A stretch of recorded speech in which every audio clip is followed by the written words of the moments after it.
Okay, welcome back everyone from the break. And we are now going to shift to our concluding panel discussion, which our workshop moderators will summarize the key themes from their sessions and discuss their recommendations for improving inclusion of older adults across the drug development continuum.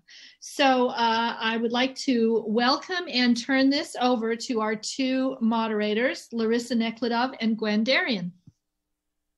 Thank you, Monica. It's great to be here with you today. I hope you enjoyed the prior two three sessions that we've had already together. So I am Larissa Nekledov. I'm a general internist and a cancer survivorship-focused physician at the Brigham and Women's Hospital and Dana-Farber Cancer Institute.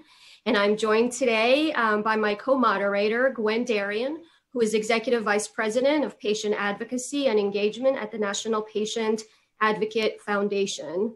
And as Monica mentioned, we are very pleased to moderate this final session of the workshop.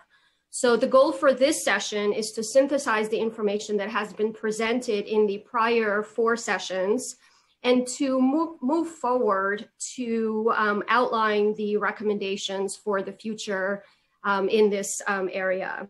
So each of the session moderators will provide us with a very brief summary of what was presented at their sessions and outline proposed solutions. We will then have an opportunity to have an interactive discussion and also include the audience in this as well.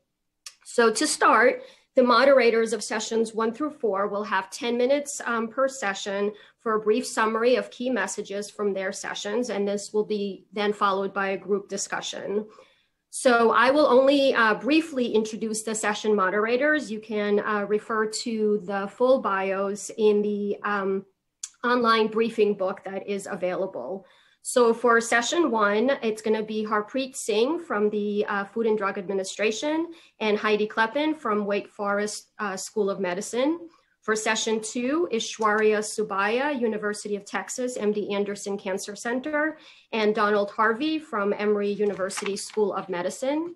For session 3, we will hear from Monica Bertagnoli at the Brigham and Women's Hospital and Dana-Farber Cancer Institute and Eric Rubin from Merck Research Laboratories.